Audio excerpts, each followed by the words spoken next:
Welcome all. इस video में हम देखेंगे हमारा third example of the macro. ठीक है, यहाँ पे देखिए example 3, consider the following macro. यहाँ पे मैंने मैक्रो का कोड लिखा है और क्या कहा है उन्होंने, and show the content of following data structure. ठीक है, पहला हमें एमएनटी टेबल लिखना है, दूसरा एमडीटी टेबल लिखना है, तीसरा हमें पीएन टेबल लिखना है, चौथा है हमारा पीडी केपीडी टेबल मतलब आपका कीवर्ड पैरामीटर डिफॉल्ट टेबल, और फिफ्थ नंबर का है हमारा ईवीएन टेबल मतलब आपका एक्सपेंशन वेरिएबल नेम टेबल। ठीक है, यहाँ पे देखिए स्टार्ट करते हैं हम first MNT table. MNT table में क्या है, आपका मैक्रो नेम टेबल होता है। ठीक है, आपको पता है, यहाँ पे मैं बता देता हूँ आपको क्या क्या प्रोग्राम में है। कंप्यूट क्या है आपका मैक्रो नेम है, ए बी रजिस्टर ये क्या है आपके फॉर्मल पैरामीटर्स है। उसके बाद देखिए एलसीएल क्या है आपका एम्परसेंड सी करके हमने एक्सपेंशन वेरिएबल डिफाइन किया है जिसकी वैल्यू हमने सेट की है 10 को। फिर move to register instruction execute हो रहा है, उसके आगे है ampersand register comma ampersand A, उसके बाद है ऐड मतलब addition ampersand register comma C, और उसके बाद देखिए लूप क्या है आपका सीक्वेंसिंग सिंबल।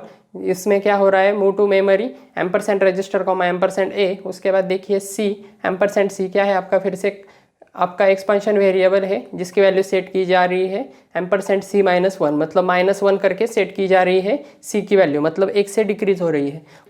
नेक्स्ट देखिए एआईएफ में क्या हो रहा है, यहाँ पे फिर से क्या होता है एक्सप्रेशन होता है और यहाँ पे सीक्वेंसिंग सिंबल होता है। एक्सप्रेशन में क्या है ampersand A not equals to ampersand B, और अगर ये ट्रू हो गया एक्सप्रेशन तो सीक्वेंसिंग सिंबल के मतलब लूप पे क्या हो जाएगा, जंप हो जाएगा। ठीक है, और ये एंड से एंड किया है। ठीक है, स्टार्ट करते हैं। मैक्रो के बाद आपका फर्स्ट कीवर्ड मतलब मैक्रो नेम के बाद फर्स्ट कीवर्ड क्या होता है आपका मैक्रो का नेम होता है मतलब कंप्यूट क्या है आपका मैक्रो का नेम है जो हम किस में लिखेंगे मैक्रो नेम टेबल में। मैक्रो नेम टेबल में आपको पता है फर्स्ट मैक्रो नेम होता है, उसके बाद देखिए पोजिशनल पैरामीटर का काउंट होता है, हैश मतलब काउंट होता है।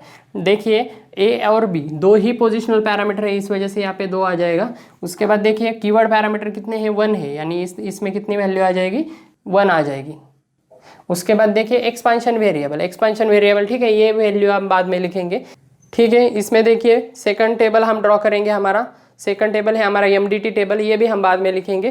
थर्ड टेबल लेते हैं डायरेक्टली हम PN table parameter name table. यहाँ पे देखिए फर्स्ट पैरामीटर है ए, इस वजह से फर्स्ट वैल्यू लिखेंगे हम। यहाँ पे सिक्वेंशियली फर्स्ट एंट्री किसकी होगी, ए की होगी।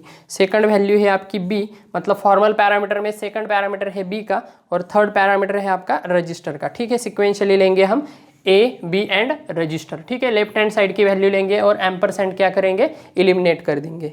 नेक्स्ट देखिए फोर्थ नंबर का हमारा टेबल है, कौन सा टेबल है हमारा फोर्थ नंबर का, केपीडी टेबल। ठीक है, केपीडी टेबल में क्या होती है एंट्री, आपका फर्स्ट कॉलम होता है पैरामीटर नेम का और दूसरा होता है आपका डिफॉल्ट वैल्यू। अब यहाँ पे देखिए टोटल कितने कीवर्ड पैरामीटर है, एक ही है आपका रजिस्टर, तो फर्स्ट एंट्री ही क्या आ जाएगी आपकी, सिर्फ एक ही रजिस्टर, और उसकी डिफॉल्ट वैल्यू क्या है, सेट की है आपकी ए रजिस्टर को। ठीक है, समझ में आ रहा है, रजिस्टर और ए रजिस्टर ये वैल्यू क्या हो जाएगी, आ जाएगी। अगर यहाँ पे कॉमा करके फिर से अगर कोई होता है ampersand operation is equals to multiplication ऐसा कुछ भी होता तो वो हम सिक्वेंशियली क्या करते इसके नीचे लिख देते, एक ही है इस वजह से एक ही एंट्री आ गई। नेक्स्ट देखिए, नेक्स्ट क्या है आपका सीक्वेंसिंग सिंबल नेम टेबल। ठीक है, यस नेम टेबल में क्या होता है, सीक्वेंसिंग सिंबल के नेम होते हैं। अब सीक्वेंसिंग सिंबल कैसे पहचान सकते हैं हम, एक्सपेंशन स्टेटमेंट से। यहाँ पे देखिए सिर्फ एक ही एक्सपेंशन स्टेटमेंट आया है आपका एआईएफ, जिसके बाद क्या होता है उसका एक्सप्रेशन और लास्ट में क्या होता है आपका सीक्वेंसिंग सिंबल मतलब डॉट लूप। ये क्या है आपका सीक्वेंसिंग सिंबल, एक ही आया है एक्सपेंशन वेरिएबल तो एक्सपेंशन स्टेटमेंट एक ही आया है इस वजह से यहाँ पे सिर्फ एक ही एंट्री है लूप की। ठीक है, यहाँ पर भी आप देख सकते हैं कभी कभी यहाँ पे लेवल फील्ड में देते वक्त वो डॉट नहीं देंगे। ठीक है, तो आप कंफ्यूज हो सकते हैं, तो यहाँ पे आप ये स्टेटमेंट देखिए, यहाँ से आपको पता चल जाएगा। ठीक है, तो यहाँ पे सिर्फ एक ही एंट्री आएगी आपकी लूप की, दूसरा कोई भी सीक्वेंसिंग सिंबल नहीं है। ठीक है, नेक्स्ट देखिए एक्सपेंशन वेरिएबल नेम टेबल। अब वे एक्सपेंशन वेरिएबल कैसे पहचानेंगे हम, लोकली या ग्लोबली डिफाइन होता है आपका वेरिएबल। यहाँ पे देखिए सिर्फ एक ही वेरिएबल डिफाइन है सी, तो फर्स्ट एंट्री किसकी आएगी, सिर्फ सी की। ठीक है,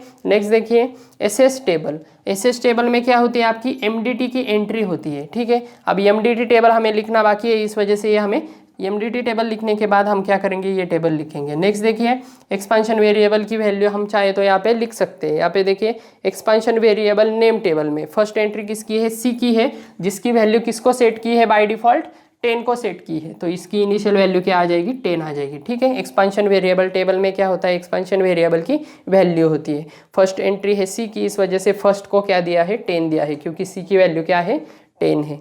नेक्स्ट देखिए और ये वैल्यू क्या होगी 10 ही होगी।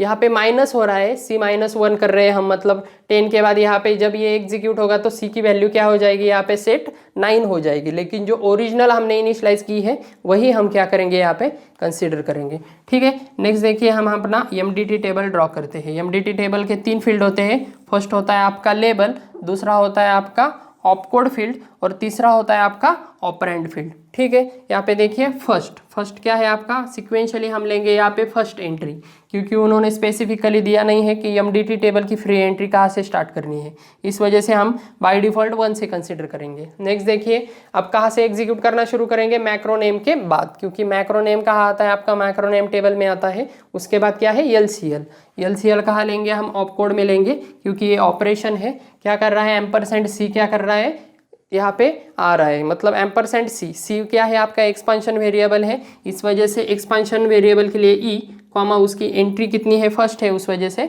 e,1।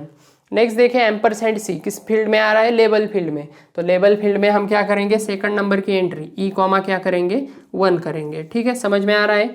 नेक्स्ट देखिए, नेक्स्ट क्या है, सेट क्या है, फिर से एक आपका ऑपकोड है और उसके बाद वैल्यू क्या सेट की है 10 को, जैसे का तैसे। नेक्स्ट देखिए मूव टू रजिस्टर किस में आएगा आपका, ऑपकोड फील्ड में आएगा। ठीक है, समझ में आ रहा है। यहाँ पे ये एंट्री कितनी होगी आपकी, थर्ड नंबर की एंट्री होगी। उसके बाद देखिए रजिस्टर और ए का क्या हो रहा है, यहाँ पे कॉमा करके दिया है। रजिस्टर है थर्ड नंबर का पैरामीटर और ए है आपका फर्स्ट नंबर का पैरामीटर, इस वजह से p,3 आएगा, कॉमा करके फिर से p, क्या आएगा 1 आएगा। ठीक है, समझ में आ रहा है। p किस लिए, पैरामीटर टेबल से बिलोंग कर रहा है, इस वजह से p, और 3 किस लिए, उसकी एंट्री है 3, a की एंट्री है 1, इस वजह से p, 1। नेक्स्ट देखिए एडिशन आ रहा है। एडिशन क्या है आपका, फोर्थ नंबर का यहाँ पे कोड क्या आ जाएगा, ऐड आ जाएगा। ऐड क्या हो रहा है, यहाँ पे ऑपकोड है, इस वजह से ऑपकोड फील्ड में आ जाएगा। रजिस्टर c लिया है, रजिस्टर है 3 और c क्या है आपका, यहाँ पे देखिए c आपका एक्सपांशन वेरिएबल है, तो पहले हम रजिस्टर लिख देते हैं p,3 और एक्सपांशन वेरिएबल के लिए क्या करेंगे हम e,1 कर देंगे। ठीक है, क्योंकि c क्या है आपका एक्सपांशन वेरिएबल है, इस वजह से एक्सपांशन वेरिएबल टेबल से बिलोंग करता है, इस वजह से e,1। नेक्स्ट देखिए, नेक्स्ट क्या है आपका लूप क्या है आपका, लेबल फील्ड में आया है और ये इस फील्ड में क्या है, ये सीक्वेंसिंग सिंबल है, तो फिफ्थ नंबर की एंट्री लूप की क्या हो गया हमारी, सीक्वेंसिंग सिंबल। तो यहाँ पे देखिए एंट्री कितनी है उसकी, सीक्वेंसिंग सिंबल नेम टेबल में कितनी एंट्री है उसकी, फर्स्ट एंट्री है। ठीक है, तो इस वजह से सीक्वेंसिंग सिंबल टेबल से बिलोंग करता है, इस वजह से यस, एंट्री है फर्स्ट, इस वजह से यस कॉमा क्या करेंगे 1। नेक्स्ट देखिए मूव टू मेमोरी, जैसा इंस्ट्रक्शन है वैसा ही हम क्या करेंगे यहाँ पे लिखेंगे।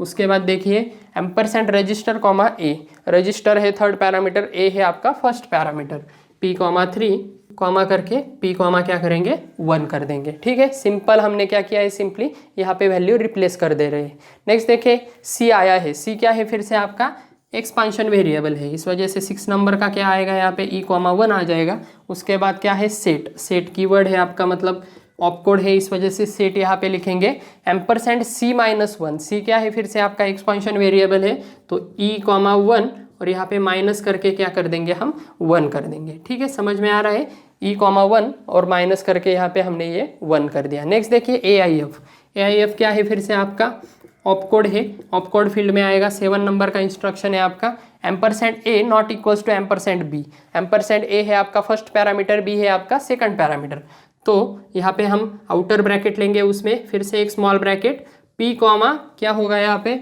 आपका a और b, ये दोनों कंपेयर हो रहे हैं, मतलब पैरामीटर 1 कंपेयर हो रहा है पैरामीटर 2 से, मतलब p,1 नॉट इक्वल्स टू क्या है p,2 है। ठीक है, और ये आउटर ब्रैकेट कंप्लीट, क्योंकि ये एक्सप्रेशन पूरा क्या है, एक एक्सप्रेशन ब्रैकेट में है, और उसके बाद अगर ये एक्सप्रेशन ट्रू होगा तो कहाँ पे जंप हो रहा है, लूप पे। लूप क्या है आपका सीक्वेंसिंग सिंबल, तो यस कॉमा क्या हो जाएगा यहाँ पे 1 आ जाएगा, यस कॉमा 1। ठीक है, और 8 नंबर का इंस्ट्रक्शन आपका क्या है यहाँ पे, सिंपली यमेंड है, यमेंड क्या है आपका ऑपकोड फील्ड में आएगा।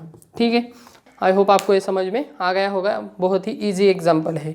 अब यहाँ पे देखिए एक्सपांशन वेरिएबल में हम क्या करेंगे, काउंट लिखेंगे, टोटल कितने हैं, एक ही है, इस वजह से यहाँ पे 1 आएगा। MDT टेबल कहाँ से शुरू हुआ है, यहाँ पे देखिए उन्होंने कोई वैल्यू नहीं दी है बाय डिफ़ॉल्ट, इस वजह से सभी टेबल क्या होंगे 1 से ही स्टार्ट होंगे। ठीक है, तो यहाँ पे 1 1 1 कर दिया। नेक्स्ट देखिए MDT एंट्री हमारी लिखनी रह गई। यहाँ पे देखिए SS टेबल में, SS टेबल में क्या होती है, MDT एंट्री होती है। किसकी होती है, सीक्वेंसिंग सिंबल नेम की होती है। सीक्वेंसिंग सिंबल नेम टेबल में देखिए सिर्फ एक ही सीक्वेंसिंग सिंबल आया है, फर्स्ट एंट्री किसकी है, लूप की है। तो फर्स्ट हम जो भी लूप का एड्रेस होगा MDT टेबल में वही क्या करेंगे, हम यहाँ पे पास कर देंगे। एड्रेस मतलब क्या है, उसका जो भी नंबर होगा जहाँ पे वो एग्जीक्यूट हुआ है। यहाँ पे देखिए लूप कहाँ पे एग्जीक्यूट हुआ है, यहाँ पे वो क्या हुआ है, यूज हुआ है, मतलब ये एक्सप्रेशन ट्रू होगा तो यहाँ पे जंप होगा। मतलब इसमें क्या है, ये क्या है, उसकी डेफिनेशन है, मतलब ये एग्जीक्यूट होगा, लूप एग्जीक्यूट होगा, मतलब क्या है, यहाँ पे ये स्टेटमेंट एग्जीक्यूट होगा। तो ये स्टेटमेंट कहाँ पे आया है, यहाँ पे देखिए move to memory, move to memory के पहले, मतलब S,1 क्या है, यहाँ पे लूप डिफाइन है, जिसका नंबर क्या है 5। इस वजह से MDT की एंट्री क्या हो गई उसकी 5। तो यहाँ पे आ जाएगा आपका 5। ठीक है, समझ में आ रहा है। इस लूप की एंट्री MDT टेबल में कितने नंबर की है, 5 नंबर में है, इस वजह से यहाँ पे 5 आ जाएगा। ठीक है, ये 7 नंबर की एंट्री मत लिखिए। ठीक है, जहाँ पे वो डिफाइन हुआ है वो एंट्री लिखेंगे हम। ठीक है, तो आई होप आपको ये एग्जांपल समझ में आ गया होगा। एक्चुअल पैरामीटर टेबल मैंने आपको बताया है कि मैक्रो अगर कॉल किया तभी हम क्या करेंगे, एक्चुअल पैरामीटर टेबल लिखते हैं। ठीक है, और एक्चुअल पैरामीटर टेबल में मैक्रो कॉलिंग के वक्त जितने भी वैल्यू दिए होंगे वही क्या होते हैं, एक्चुअल पैरामीटर टेबल में वैल्यूज होते हैं। ठीक है, अगर यहाँ पे ये अगर लास्ट पैरामीटर अगर नहीं दिया होगा एक्चुअल पैरामीटर में तो हम क्या करते हैं, जो बाय डिफॉल्ट वैल्यू है ए रजिस्टर वही क्या करते हैं, कंपेयर करते हैं। ठीक है, पहले 2 एग्जांपल में मैंने आपको डिटेल में बताया है, वहाँ जाकर आप चाहे तो देख सकते हैं। ठीक है, तो यही था ये एग्जांपल, बहुत ही सिंपल एग्जांपल है। ओके, तो आई होप आपको ये एग्जांपल समझ में आ गया होगा। ठीक है, तो फिलहाल इस वीडियो में इतना ही था। Thank you.